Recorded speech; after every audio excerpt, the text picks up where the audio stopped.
everybody! Welcome! Hey, good evening, ladies and gentlemen. Welcome to another edition of Billiards Tonight. I'm your host, Jason Bowman. I'm joined by my trusty sidekick there at the controls, Mr. Steve Alejandro. Hello. Tonight we've got another A-lister from the billiard world joining us. That's Team USA captain for this year's Moscone Cup, my main man, Jeremy Jones. Double J, what's up, brother? Not much. How y'all doing, Jason? Hello, Steve.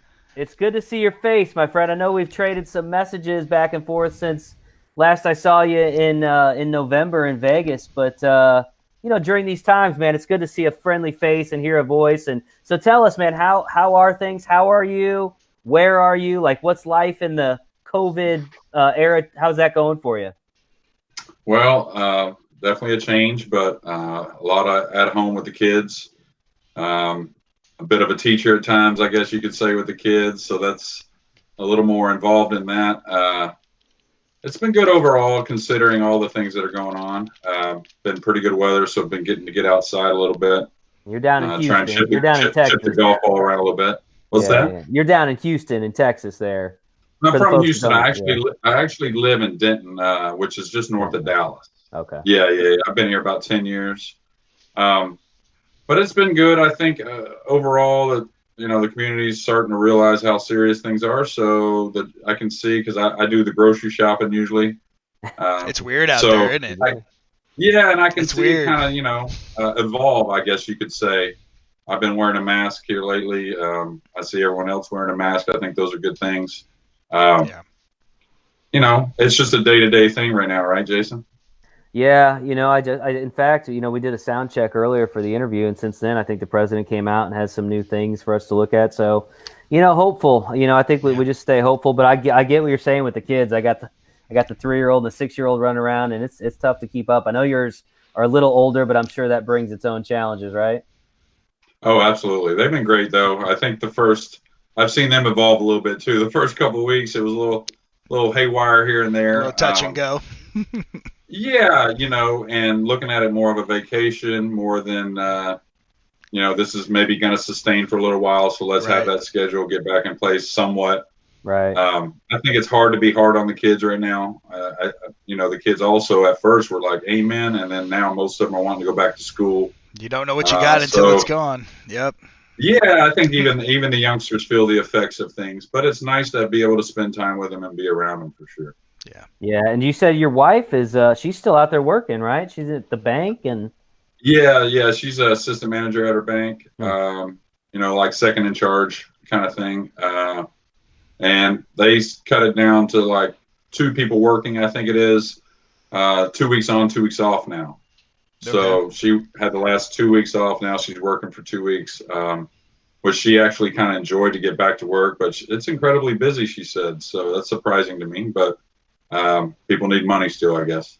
Oh, yeah. So I'm curious though. I mean, what do you do during the shutdown? I mean, what you're a pool player, you're a commentator, pool player, coach, but I mean, we're all at home. So what are you doing right now? How are you staying busy?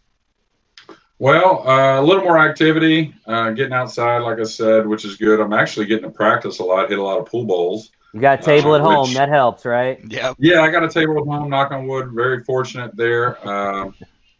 But also, I teach a lot.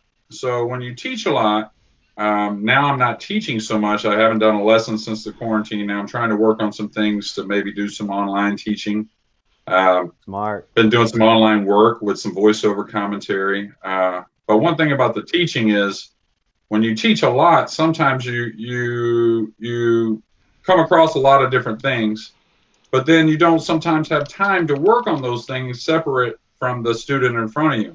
Yeah. And so by me hitting balls a lot, I'm starting to learn my process of my teaching even better, I think. Sure. Does that make sense? Very cool. Yeah, you're taking advantage of your time. So, yeah. So some enlightening thoughts. I tell you what, man, I'm guessing a lot of the folks that are tuning in, man, wouldn't mind a lesson from Double J. So, maybe you just jump on like a Whereby or Zoom. Somebody's got a pool table. You walk them through it. That's something you might think about doing during the shutdown, right?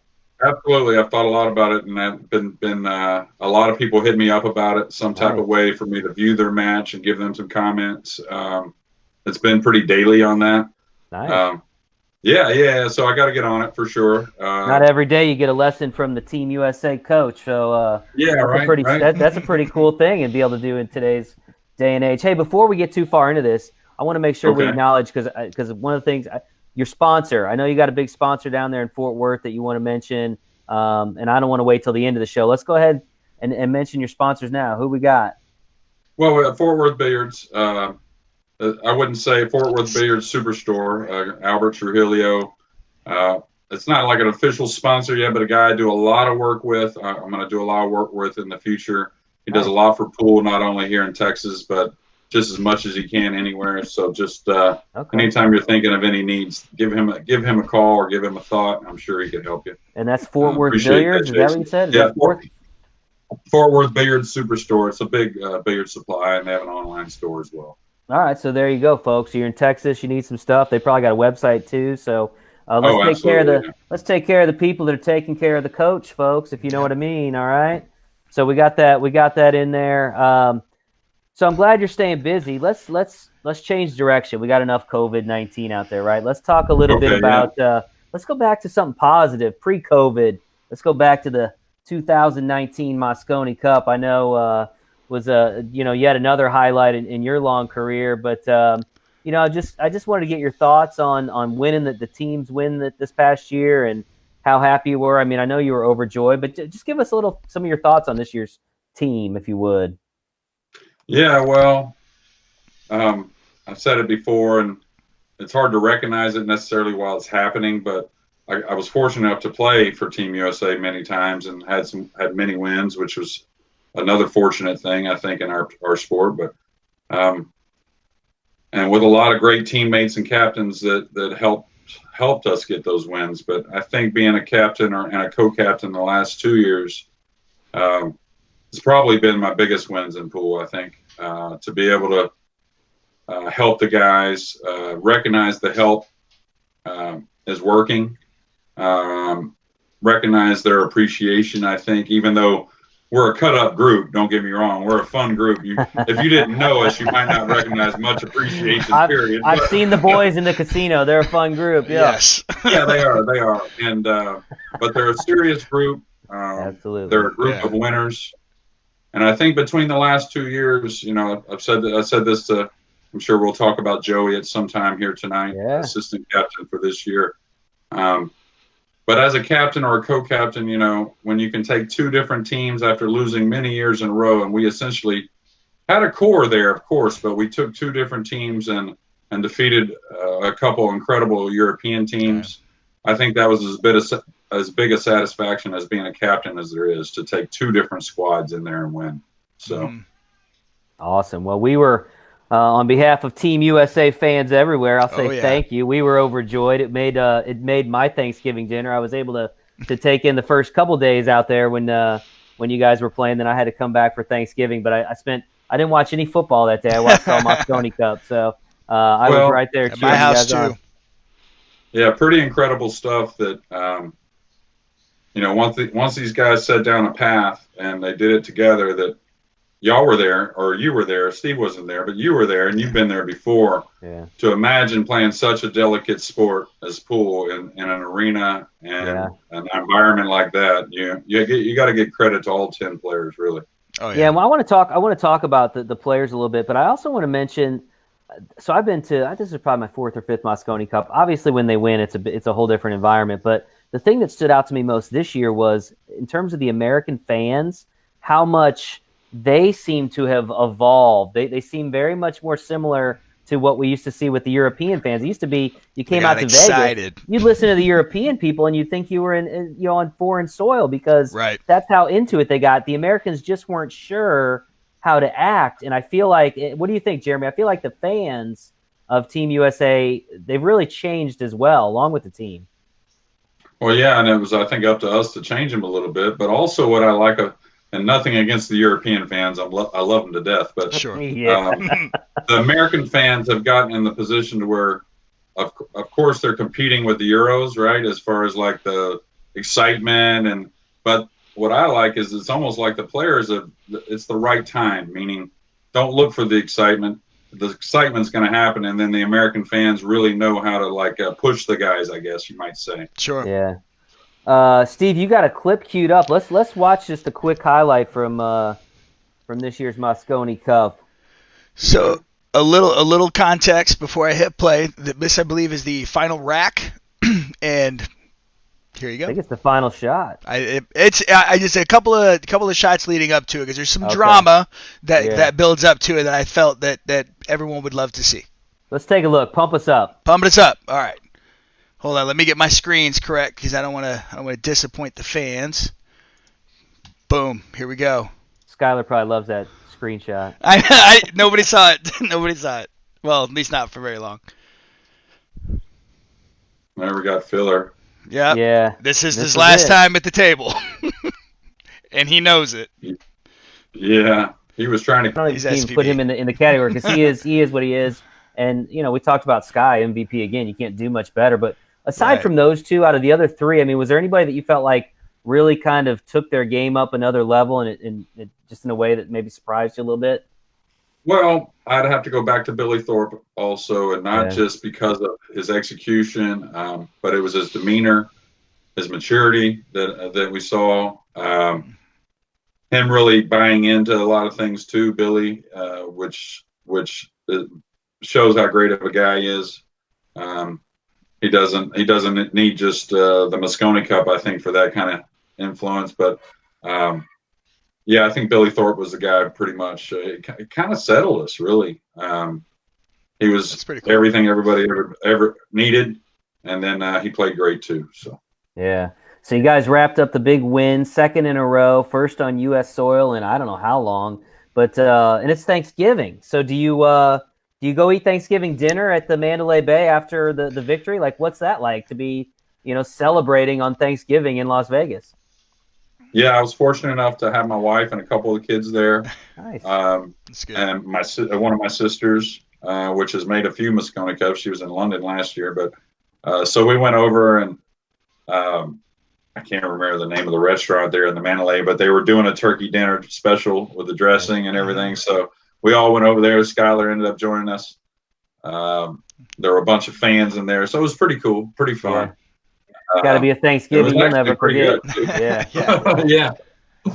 It was kind of, and then we were expecting, of course, to go to the after party, which was a lot of fun as well.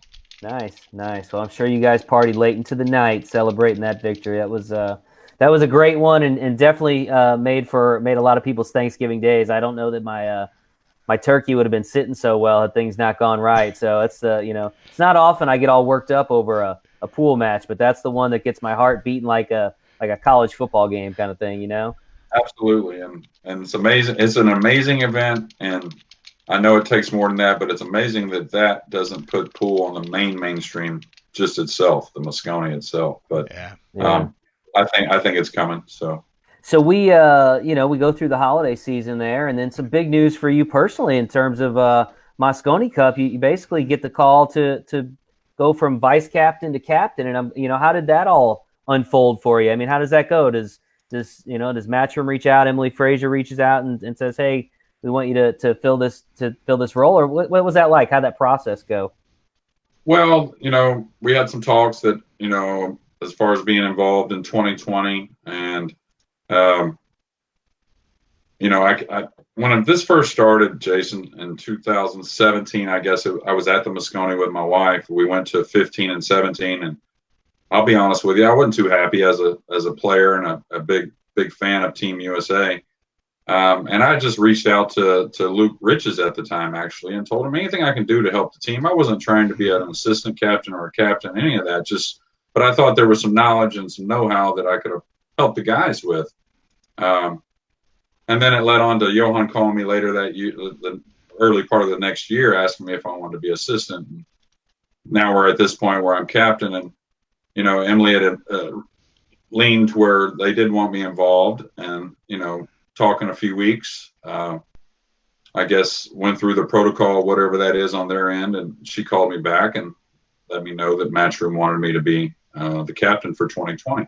Yeah. So what's that feel like? I mean, how does that feel in the system? Like, you just got to be overjoyed and just like, what are you feeling? How does that make you feel? Oh, absolutely. I was overjoyed, and I bet. you know, I was kind of always a humble, quiet. I'm an introvert a little bit by nature. I've kind of come out of my shell in the last, 20 years. I guess pool helps that.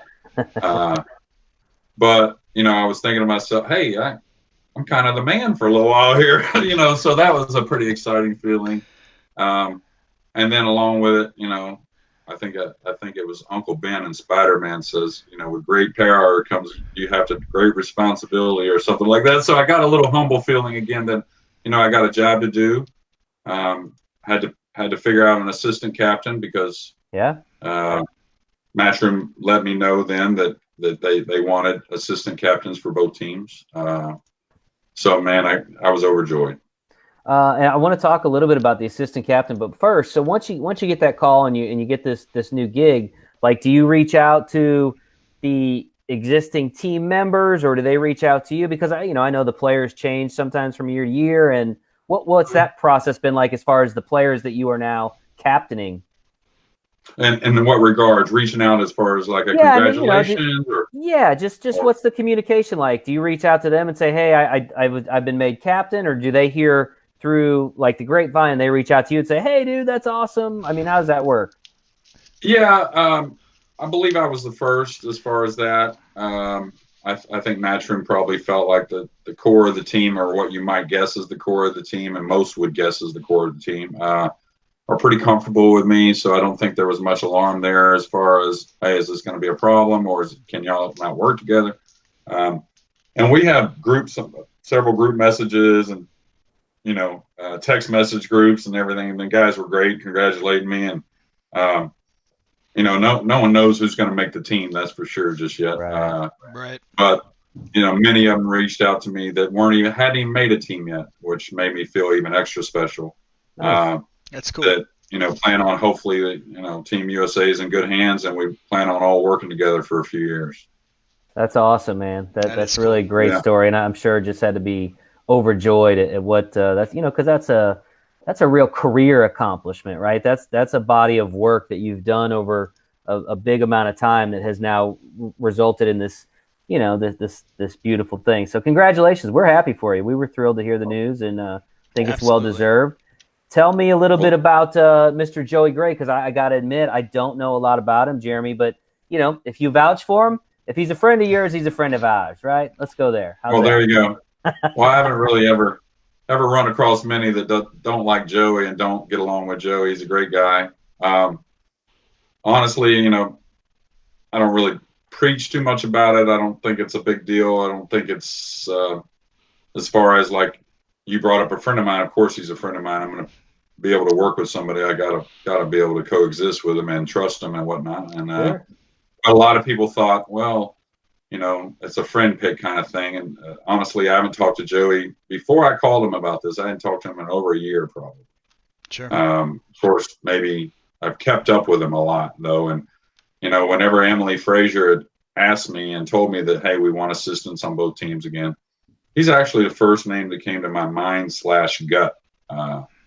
And that sounds crazy. There's a lot of great names out there, but I went through 2 years of an assistant, and I'm not so sure anyone else has as a player. So I kind of thought to myself, I want somebody to give some different views, somebody I can trust, somebody we're not going to butt heads, but we need to butt heads a little also at the same time. And I went through a lot of great names. Could tell you a bunch of them. And then I just kept coming back to what I felt like was going to be a great thing with Joey and our team. Of course, now I did make a few phone calls, and I didn't think I needed to, but I did toss around the name of Joey Gray to a few of the guys that have been on the last 2 years' teams. Mm-hmm. And they were all thumbs up and loved it. So just like you gave me credit about my career and this big accomplishment and everything else, you know, I credit those players. Just like when I commentate matches, you know, the players are what make my job easy. And sure. And I kind of always give the credit to the players, but it's the same thing there with Joey Gray. Once those guys gave me the okay, I kind of felt like my gut was secure. Good. And I was actually hoping for a yes. Well, like you said, I mean, who better to pick the vice captain and the guy who's kind of served in that role. And really, Right. I don't know that role existed really before you served it. So, if anybody understands what's needed there, especially in relation to what you bring to the team, it's you. So I don't have any doubts, man. I'm sold on him. But what I want to know is, tell me a little bit about Joey, because is he a professional player? I don't know much about his background. What's his story? Yeah, he's like a lot of the guys that, he's played some professional tournaments, should have played more, and I think he would tell you the same thing. But he's a guy that has a lot of interest. He's obvious. You can see from the picture, very good shape, run a lot of marathons. Okay. Does a lot of physical training. He's been teaching pool the last 3 to 4 years, which is what I've kept up with. And just knowing Joey, the hard work, that's the one that stands out for me. He's from Oklahoma City. I almost said Tulsa. Excuse me, Joey. He's from Oklahoma City. Him and Chip Compton are kind of known running buddies for the last 15 years. They both started playing at a very young age and were very good players at a young age. Like, he played the Junior Worlds overseas a couple times, back with like Bergman and them guys. So yeah, he's been around pool a long time. Great one pocket player, great 9-ball player. Just a big asset, really. Awesome. Well, we look forward to seeing how how he helps to lead this team to hopefully its third title. And we'll have to get to know Joey. Maybe we'll bring him on the show in a couple weeks and get to know him. There you go. The world's going to want to know Mr. Gray if he's helping lead Team USA. I know that. So we'll have to find out a little bit more about him. So, and I'm sure he was overjoyed, right? Was he shocked? Was he like, dude, are you serious? Like, you're calling me? Or was he like, yeah, I could do it? Was he, I don't know much about his personality, but. He was very kind of speechless the first few seconds, That's from awesome. what I remember. And then, I've not known him a long time, so he was very comfortable with his answer. I think I could repeat it. It was more of a hell yeah kind of thing. It was like, amen, I'm in. So that's cool. I think without even thinking about all the responsibility or knowing the responsibility, I think he was all in. So. Well, I'm going to be honest. I went through a period of time when I was a little upset with you because, I thought, well, we just did USAM commentary. Maybe he's thinking about me, but I guess I'm. No. Could you imagine? Could you? No, that would be disastrous. That would be a disaster. Maybe Team Europe. Maybe I could captain Team Europe. There you go. We'll send you over there. Yeah, I don't know. So that's good. We'll have to get to know Joey Gray because I've heard he, like you mentioned, I heard he's a in shape kind of dude, and maybe he gets the team guys in shape, and be cool to see what he brings. So we're excited. Yeah, they've been working on that already a bit, I believe. Nice. So it's not just Team USA where there were some changes, though. There were some changes for Team Europe. New captain, new vice captain, which is a new thing in general for Team Europe. They only had Marcus the last, as far as I know, all the way back. So what did you think of the changes they made in the captaincy? You got Alex Lely, and and then of course Mr. Carl Boys, who box office boys, who's never short for the entertainment. So what did you think of their selections? They're worthy adversaries, I assume. Oh, absolutely. I think those were very good selections. Alex Lely is a very professional. He's played Moscone. Both these guys have played Moscones. And it's kind of like the same thing, in my opinion, anyways, that when you look at a captain and a co-captain or assistant captain, however you want to word it, you want two different guys that can work together. That's how you're going to get the most out of it. And also, I think, be honest with you, mixing with the team, whether it be, there were times the last 2 years where Johan had frustrations with somebody, and I would be the one to make him understand those frustrations more than the person he was frustrated with, possibly, and vice versa. The same, where you got 5, 6. I'm sure Europe is looking at more players than just 5. So you're talking about 2 guys that know the players, that possibly one knows how to push the buttons of a player a certain way better. There they have a little, they all speak very good English, so there's not really a language issue there, especially Alex. Right. I think he speaks like 5 languages. So I think they're fairly covered. I know, right? Yeah. He's a real sharp guy, Alex Lely. But anyway, I think those are very smart picks. Of course, you want to stay on that entertainment value side. with Carl in their room with the Euros, I think that's actually going to be a very big plus for them. Yeah. Which I think is a big plus in our practice room as well. We were very serious guys, but at the same time, we have to stay lighthearted at times as well. Yeah, it'd definitely be interesting. One of the things you got to love about Matchroom is, they're certainly not afraid to change things up, and so certainly we're seeing that. One of the other big changes is the selection process, right? So in the last several years, I guess Team Europe, they had two or three players that qualified through points, and then there was 2 or 3 captains picks. I don't remember which was which. Whereas Team USA has really been basically a captain's pick of all 5 for the last few years, if I'm not mistaken. So now the change comes to where for Team USA, is it two points 2 qualified and then 3 captains picked. So what do you think of that change and kind of how that'll affect things? Well, for many, many years, we went off, so many picks for rankings and so many captains picks. And I think that's correct. I think that everyone knows that's correct. It's just here in America, some of the tournaments, weren't coordinated together, or there wasn't enough tournaments where the players were together to really form accurate rankings. So Matchroom came out with some ranking events and wants to get back to that. That's correct. You see an easier process in Europe because of it. Pretty accurate with the guys all playing together. So I like that. Whenever I played, it was always at least 3 off of rankings, no less than that. I think eventually that will probably go back to that point where it's 3 off rankings in America as well and 2 off captains. This year they wanted a mild transition because they're trying to acquire more events to get data from, meaning have more tournaments to get rankings. So I like it myself. I think earning your way, nothing wrong with that.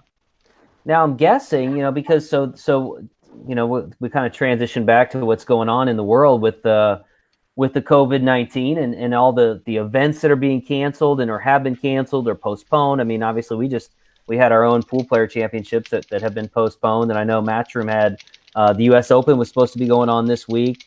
Had a couple of events in March that were impacted. Curious how this is going to, and maybe they don't know yet because again, it's like you have to wait till we know more like when we can do things again. But how do you have any sense for how this is going to impact that qualification side of things?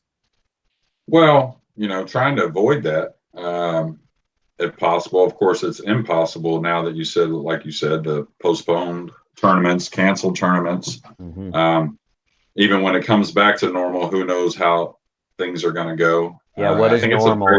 Right. Yeah. And I think just like what's going on in every day, it's a very day-to-day thing. There's been some ideas tossed around, and Matchroom made a release that, there may very possibly have to be an adjustment to how the teams are picked. Yeah. Of course, they come out and had a lot of hard work coordinating a lot of scheduling for rankings, for tournaments to have rankings, and making tournaments around the U.S. better to make them qualified for rankings, in a sense, or ranking quality.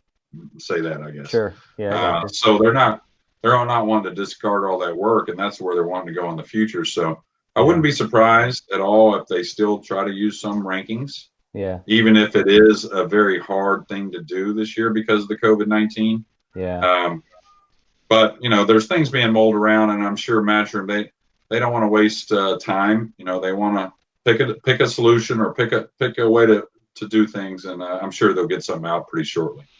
Yeah. So have you been in touch with? I know the team changes from year to year, but you kind of mentioned like there is kind of a core group. I mean, I think a lot of people would assume, and I know you're not going to tell me, but like a Shane Van Boning is probably a likely contender, or a Sky Woodward as a 2-time MVP is a likely contender. I mean, are you in contact with any of the guys, just seeing kind of how they're doing? Are they staying healthy? Are they, staying home and so they don't get sick? Like what kind of communication are you having with the guys? Yeah, absolutely. A lot. As soon as, the year started, we have a group messenger, a few of them, last year's team, some other guys. I keep in contact with also reach out to guys that I think are going to be contenders to maybe make the team, especially the paths they're going down. But yeah, I mean, as far as if you're a pool fan, you can you can read the results and you can kind of see things to who you might think the core of the team is going to be. And, you know, Shane, of course, if he goes down that path, whatever he's doing, if he continues, he's probably going to make the team. I mean, it'd be hard to say he's not. Skylar, two-time MVP, very hard to say if he continues on what he's doing. Of course, Skylar just had a baby 2 days ago. I saw that. Daxton Sky. Congratulations to him. That's awesome. That's right. Man, That's what right. a time! What a time to be having a baby! Holy cow! And being in the hospital, and you know, I'm glad everything's going good for them, because that's a scary thing right now with the way the world is. It is. But at least they're going to be home, and he's going to be home he's going to see things that he may not get to see normally because of his tight schedule. You know, traveling. So that's definitely a positive outlook on it. I didn't think about that, but that's a great point. Yeah, we communicate a lot, Sky and I. He's my kind of dude, I guess. Cracks me up all the time, and he's just a funny guy, and I think he's going to be more motivated than ever when things get back to going. He tells me pretty much daily, I wish I had a pool table here. I wish I had a pool table. Oh, he's got a pool table. Oh no. No, he's in. Everything's shut down there in Lubbock. He moved to Lubbock with Ashley, and of course had the baby. So. But they're doing well. I'm curious. So you mentioned kind of those guys, and we know some of the other names. Billy Thorpe, obviously, we've talked about him. Tyler Steyer's been on the last two winning teams. Justin Bergman was a new one this year, but good fit. Obviously, great player. Of course, Corey last year. What are some other? You mentioned some other players you've been in contact with. What are names we might be watching throughout the year as potentials, if you will, for a Moscone consideration? I'm not saying they're going to be on the team, but like, what are some names of guys that potentially could be getting a look like that? Well, I mean, again, it's pretty obvious to me. Like Chris Robinson, who's working hard. He's trained with us the last couple of years. Of course, you can't count out Corey Dewey and Max. Corey was way up there on the rankings, prior to the shutdown here. Yeah. There's a lot of guys. That's kind of where I'm at. That's where I started with it a couple of years ago. I think the talent pool is actually higher than people think, or more of them. There's Chip Compton, Shane McMahon, a lot of great players out there. A lot of youngsters that are coming up. Kid Lucas from up there in Connecticut, great player. He's just now 18 years old. But it's really about the development and keeping at it. And the one thing that like Chris got to do the last couple of years is get around the team, get around Shane and those guys, and get more comfortable. All those minutes and hours together, you may not be able to label it that day or that week, but it really does do something in time. It's just a process. So, but yeah, there's a lot of players out there. Some guys from up in New York. That are Jeremy Sose. I'd love to see him out playing when things get back. Guys out west. I think there's a lot of talented players that could take a chance at a 2020 or 2021 Moscone Cup team. Yeah, I was going to ask, so with kind of what's going on in terms of tournaments, do you think it'll be harder for a new guy to kind of crack that lineup this year because of the limitations that we may have to get a good look at some players? I mean, do you think that's going to limit some players' potential? It could, and that's an unfortunate thing. But yeah, it's just realistic. I think we said it last year that we hadn't won in whatever it was 9 years. I think it was before up until 18. Yeah. So maybe it was just on social media or comment or whatever it was that I don't think anybody would have a problem with us taking that winning team back, but. That's not how you build something, in my opinion. Yeah. That's not how you create what not only Matchroom, but I think needs created here in the U.S. again is that hype and that drive for they have to the strongest people. The strongest people are the youth. That's just how it is, And actually, the youth keep us older guys a little younger too, and keep us pushing. So, I think I mentioned it earlier in this interview that. Nothing more special than taking a different team and winning again. Right. Not saying that's my motto and that's something I'm shooting for. That's like my biggest goal or anything. But I certainly have that. I'm open-minded to that. That's for sure. And I think we're hopeful. I'm sure Matchroom is very hopeful that the Moscone Cup. It's first week of December, right? So we've got some time in between now and then. So knock on wood, and it's in Europe this year, which I don't think they've been hit as hard in the UK as we have here in the States with this thing. But so hopefully the match goes on as planned. And what do you think the Euro crowd's going to be like this year? I mean, they're always difficult over there, but the last 2 years have gone to Team USA. I mean, are they just going to be like more brutal than normal, or I mean, what can we expect there? You think? They don't give up. They're gonna, the bars are gonna open early at Alley Pally, and it's gonna get rowdy. And I believe I think Barry may have purchased Alley Pally. I think. Oh wow! Oh really? Maybe. It's a cool facility. Barry Hearn. You're talking about Barry Hearn, right? Yeah, Barry Hearn. As far as getting the venue, we might be okay, or I could be totally wrong with that, but interesting. It's worth a Google search. I feel like we're gonna have a go. We're gonna have a go for the 2020 Moscone Cup in London. Nice. I mean, how excited are you for that? It's just got to be. You're counting down the days, I'm sure. Yes, I am, and to be honest with you, though, Joey and I were texting earlier that. We want to get back in the swing of things. We got a lot of attention to give to a lot of players, or as much as possible. We're not going to get as much tournament info, you might say, because of the postponed tournaments and the canceled tournaments. So we're going to have to get out and get on the road ourselves when we're able to, and get with these guys personally. So who you are out there as far as the players. Be ready, I guess you might say. I thought it was pretty fascinating. So, like, we've got no live sports right now, and most of us are kind of stuck at home. But I saw Tyler Steyer played a big match. I guess it was last weekend against Chris Robinson, who you mentioned. So a couple of Moscone contenders there, and then I think I just saw that Justin Bergman is playing a big match against Josh Filler in May. So, I mean, how do you put it? I mean, I'm guessing you watch Tyler and Chris play, and I'm guessing you'll watch Bergman and Filler. I mean, how much will that impact decision making for you? Like, if Justin is able to go in and smack Filler around, is that a sign for you? Like, he's the right guy, kind of thing? Well, yeah, winning is a big part of our sport, right? But I feel for a little bit. Yeah, I mean, it's probably more than any other sport as far as, don't remember second place very often kind of sport. But top tens don't go quite as far as golf and whatnot. But anyways, just like I looked at the Chris and Tyler match, I don't look at the score so much. I look at what they're doing. I know the guys pretty well, and those two I know are hitting balls a lot. Same thing with Justin. I'm going to watch him play. I'm going to watch him how he goes through things. It'll tell me a lot about what he's doing as far as if he's preparing, how, you know what I'm saying? Like, sure. I know it's hard. But the problem is it's so skewed right now because it's hard to prepare. Yeah. I'm not so sure Justin really has a table all the time to practice on. I know Josh Filler does. I've been watching him do it a lot. He must be. So I guess he must be stuck Virginia. Here in the States, right? He probably got stuck left. Here.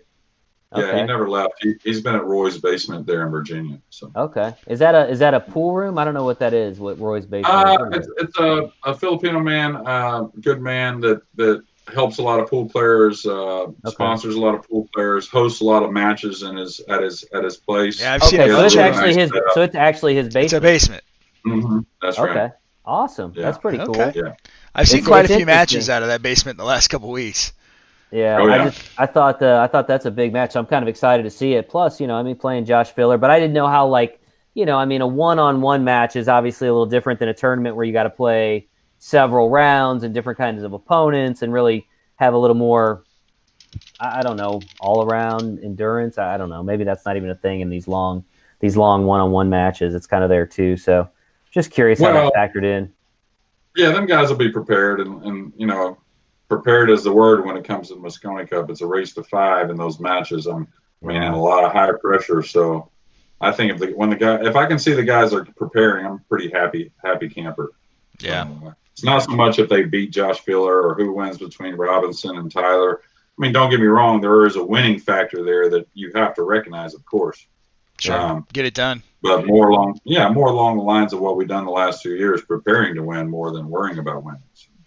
You mentioned Josh Filler and how he's still here in the States. So I know you were probably out in Vegas in March, right? When there's a couple of events going on and like, I don't remember, is it the Predator? It was the Las Vegas, the Diamond 10-ball Open. Yeah, Diamond 10-ball. 10-ball. And so the Diamond event happened, right? But Correct. like with things were like started shutting down, like as it was playing out. Yeah. And so then the Predator gets canceled. So you're out in Vegas for all this, right? What was that like? I mean, I saw Corey Deuel playing a match with like a mask and gloves on. And at the time, the funny thing is, not funny, but ironic, I guess. At the time, people are like, that looks ridiculous. Right. And here now I'm thinking he was Corey right. was like a lot smarter than everyone else by doing that. And he may have looked a little weird, but man, he was way ahead of the game as far as I was concerned. You know, so Corey's taking the soundbite down now, right? Yeah. What was Vegas like during all that? Well, it was pretty crazy, really, in a week's time. I call that the week, at least in my life. I'll remember that week because Joey and I flew out on a Monday, and we flew out a week later on a Monday to try and get home, knowing if any of this had led up a little quicker, we would have never probably went to Vegas. Seeing everything out there, seeing how we started the week, on a big high note, a lot of work to do. We're going to get to see a lot of great amateur players, a lot of great pros, enjoy ourselves a little bit, entertain ourselves a little, golf or do whatever. Yeah. Plus you're kind of like man of the hour. I mean, you're the new captain. Right. Right. I mean, it's kind of it was great. It was kind of the You're the pretty girl in the room. And the Derby had been in I believe if I remember correctly, the captainship was announced during the Derby. So this is kind of the first tournament after the Derby, month and a half, 2 months later, that me and Joey get to kind of show our faces, talk to players, and it was just good. It was always good conversations, but it kind of changed as the week went because the conversation changed to the COVID and how at that time daily reports were just astonishing. And so it led right all the way up to the players meeting on Sunday night after the Diamond was over on Saturday or Friday. Maybe we had a day off, something like that. And then, the Predator World 10-ball is going to happen, and all the way up until the player meeting the night before it's supposed to start. Oh, wow. And that's when, they announced that, hey, we're shutting it down. So then everyone's scrambling to get on flights. And this is a big international field. I mean, there's guys from like all over the globe at this event. Absolutely. 35 countries, I believe. Wow. Something like that. Between the two tournaments, maybe 40 countries. Yeah, and I thought I saw that a few players were like busting out of there early because, I mean, they had announced the travel restrictions were going to be put in for Europe. I know, I think it was Niels Fine that headed home, and I'm sure some others. But then you got a guy like Josh Filler who just says, I'm going to stay. I'm assuming he did that thinking U.S. Open's coming up. I want to be here for that. And right. And I think initially that's what it was, and just probably easier now to stay and just wait it out and see. I think he's in a very comfortable spot over there in Virginia. Roy's a great guy. Yeah. But that week, CSI and Predator, they did everything to fill spots when people left because you can't deny, you can't be upset at somebody leaving for what was happening. Oh, of course. It is what it is. Yeah. And they did a great job all week with the Diamond, keeping everything upbeat. Yeah. And then I think they made a wise decision though to shut it down because honestly, Vegas was shutting down at that time also. Yeah. It was just a day or two later when everything really, the casinos kind of closed. Every time I think about it all that just town, happened my so heart breaks. fast. Yeah. It all happened so fast that week. I mean, you saw all the pro sports go down, and I mean, it was just like every day just brought something. It was like you're watching something dramatic on TV. Like it wasn't real. It was like, honey, all right, turn off, Walking Dead. Let's get back to the real life. You know what I'm saying? Like it doesn't happen in real life. It's been pretty weird. Yeah, pretty crazy. All right, so we're gonna get a little crazier here, and before we go into the Q&A, some of my guests on the show here, we play a little quarantine trivia, is what we call it. We do play quarantine trivia. I want to try to lighten up the quarantine a bit if we can. We're gonna do it with a round of quarantine trivia. So, are you ready, Jeremy, for some quarantine trivia?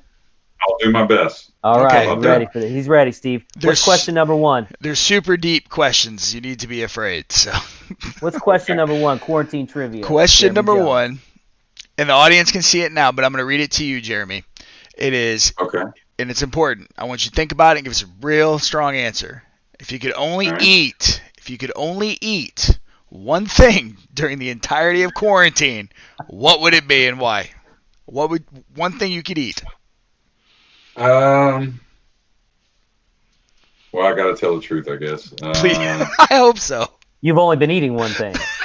No. As long as it's not Cinnamon Toast Crunch, you're doing fine.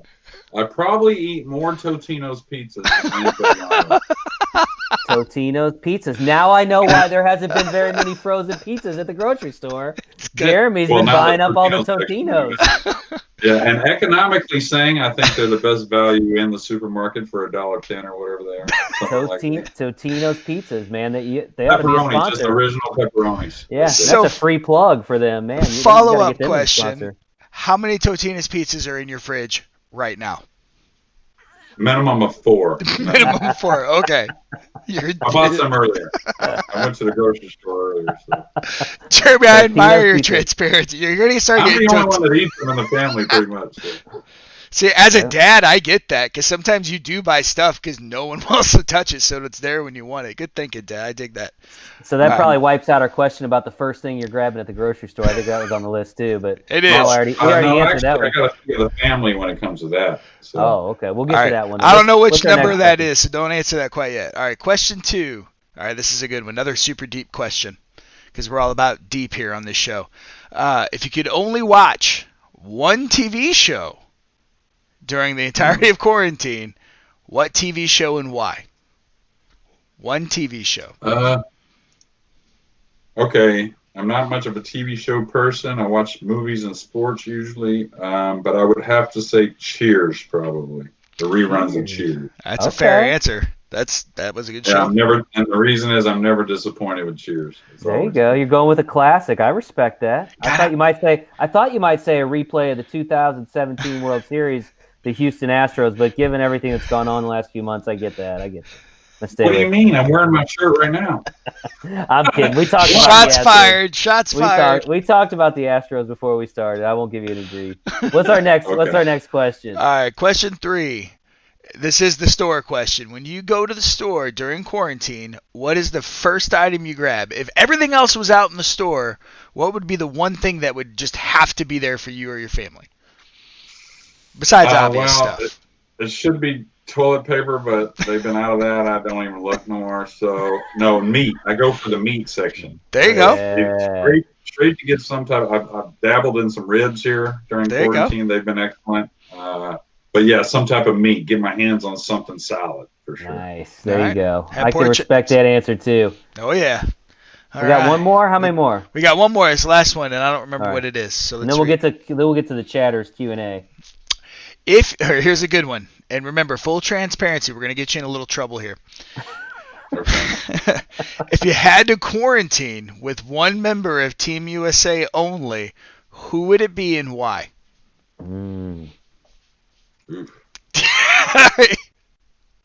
You're brutal. I know. For the record, not my questions. Okay.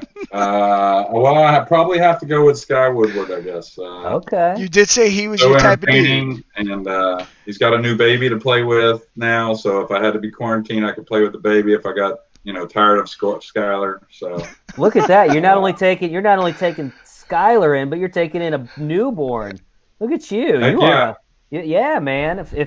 If the Walking Dead thing ever happens all over, I'm heading to your house. You got ribs, you got a pool table. You're willing to take in anybody, including babies. I'm heading to your place. And Totino's Pizzas, I know, there'll be at least 4 days worth of pizza. So bring a bankroll. Well, that is not going to last very far for us.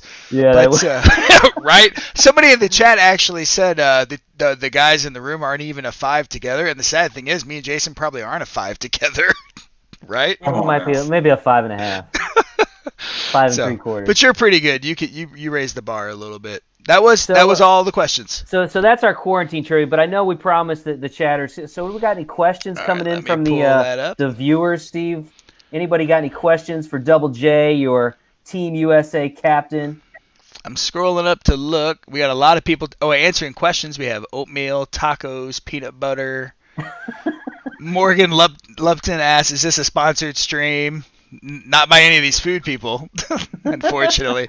But we are willing to accept free Totinas. You can send them right to Jeremy's We'll call Totino's and see if they can get us an order sent over to Jeremy. Send us free stuff, pizza place.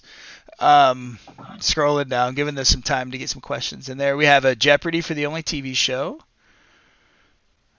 Cheers is solid. Good. Yeah, that's a good one. Bacon, bacon, bacon. Oh, I'm supposed to ask who your favorite sister is. I won't tell you who asked that, but... Ooh, I know who asked that. Diane. Diane did ask that. And the answer is Diane. And that is she the one that's been to London for the tournament too? Yeah. I think she was with you guys last year. I think I met her when I saw you with your family. Had a chance. Did she have red hair? Yeah. She was actually she was actually Batgirl last year in the costume. That's right. Yeah, and the costume thing. Oh, here. What about this, Jeremy? So while we wait for some questions to come in, tell me about the guys here. Like, do you think this guy in the middle here might be a contender for this year's Moscone Cup? Who is that guy in between Corey and Earl? Who is that guy? Hey, that's a way back when photo. Is that really you, man? Come on. That's really me. That's about 50 pounds heavier. But I tell you what, I could play back then, though, Jason. Oh, I bet you could. You could dress. I really loved your fashion was on point too. That wasn't our choice. They were trying to shark us that year and gave us those shirts. That's a hell of another personal matchroom, but. That's a hell of a team that wins in those shirts. So do you remember this year? Like, what is this year? What's that? Do you remember when this event was? Like, when is this photo? This has got to be 2001, I believe. Is that the year that we lost the first match and then we beat them 12 matches in a row? Is that correct? I believe. I have no idea. I saw the photo. It had your name attached to it. I grabbed it. I think so. I think that was I think that was the year that we lost the first match. I believe Johnny Archer and Nick Varner were on that team as well. Maybe this is 2002. That looks like Shannon Dalton in the corner to me. It is. That is the backup Shannon Dalton for sure. Yeah, he was on one of the teams I played with. Nice. Earl the Pearl. I think Earl made the winning point that year. So. Nice. Is that good memories then, right? Good memories despite the shirt. Do you still have that shirt? No.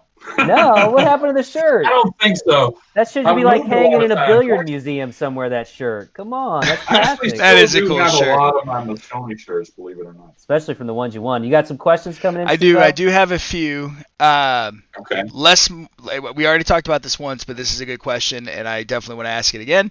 Les asks, are you going to be in the booth at this year's U.S. Amateur? Now, I know you answered it earlier, but if you want to answer it again. Yeah, we're hopeful. Yeah, hoping so. Hoping first off the tournament goes off and hopefully the dates work out. So I'd love to be there. It was a lot of fun last year, I'll tell you. Man, I hope it works out too, because that is a great event. It's in Tampa in November.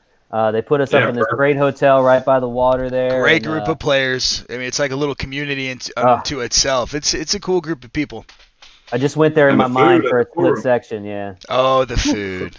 Yeah, I've been eating a lot of Cinnamon Toast Crunch. Now, I could use me some Freddy's shrimp. Freddy's shrimp. Yeah, there you go. So, man, I hope we get back there, Jeremy. Hopefully, we're drinking a cold beer, and we'll do it when we get there. Staring at the water. That's a great trip. So, what other questions we got? You may not know this one, but you might. Do they intend to increase seating capacity for the Moscone Cup next year in Vegas? I mean, I assume they would always want to if they can, right? More seats, more butts and seats. Yeah, they're increasing this year's London from last year, from 2 years ago in London, by some 500 or so. I think. Sweet. I think it was. Yeah. So I'm sure if the demand's there, that Matchroom, they want to put more people in. I'm sure. So.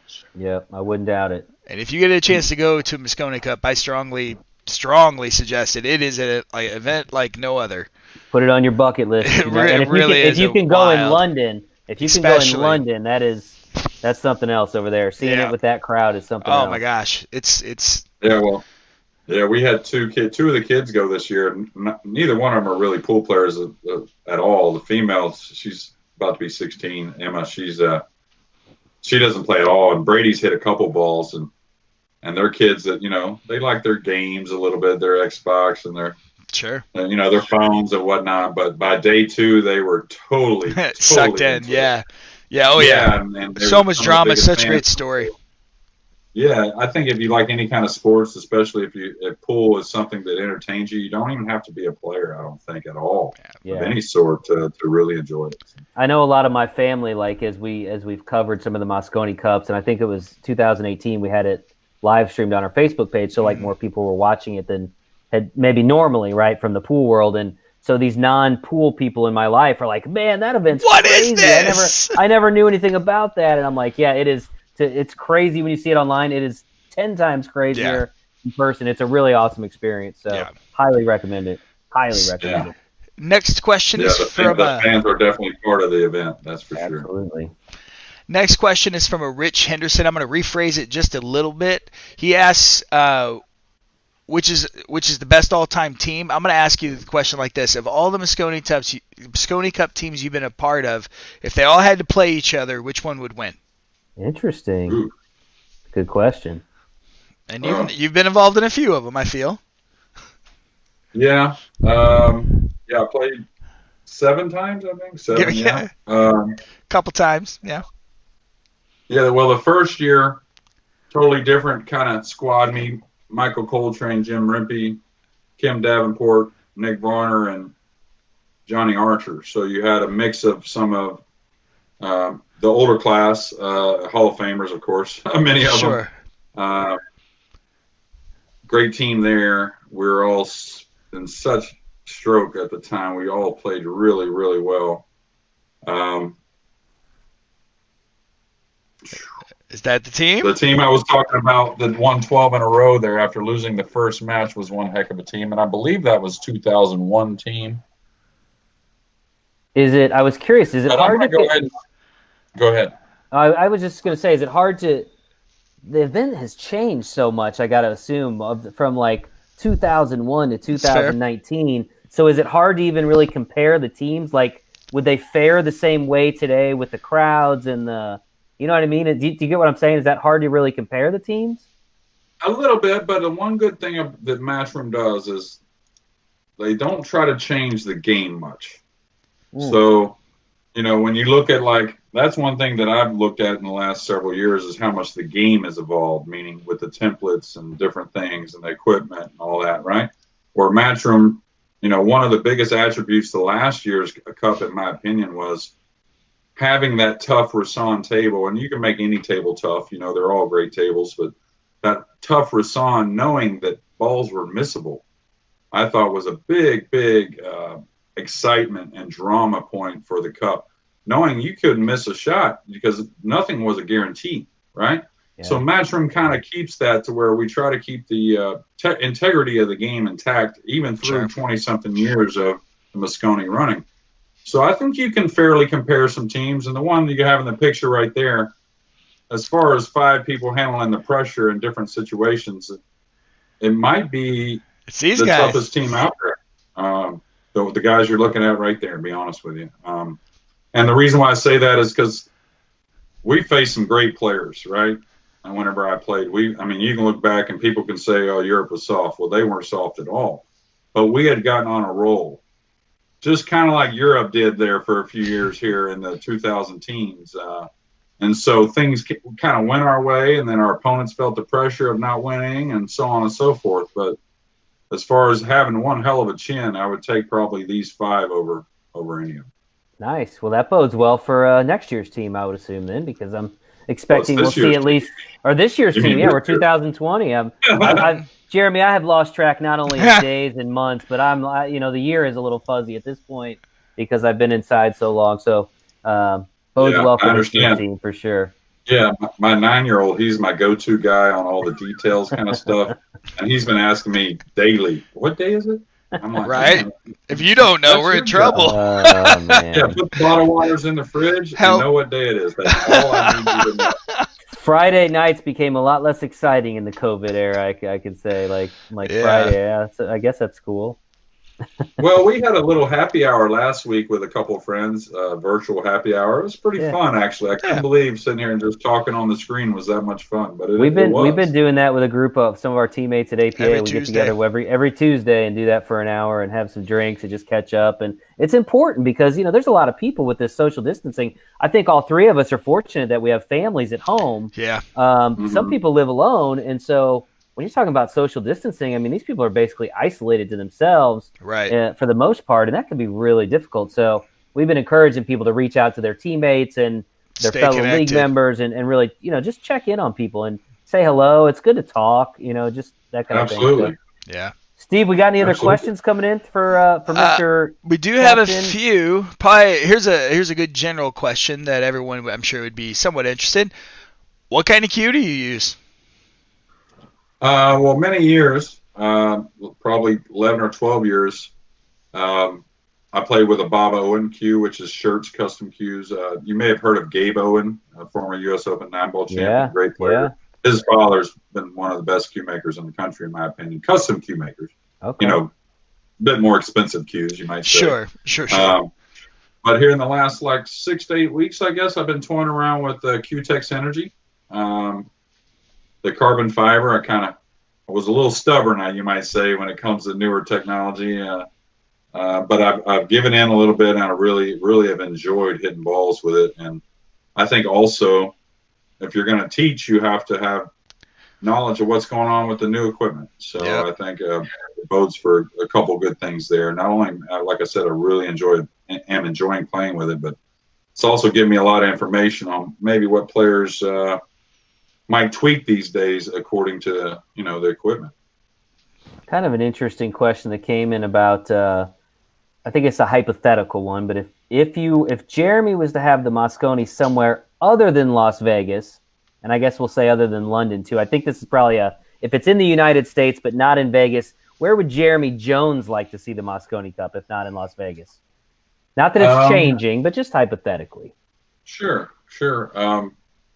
Well, you could always pick out the usual spots, right? New York always looks like a prime place, but I think right in the heart of DC. I think with all the, I'm a history, It'd be a cool trip. History guy.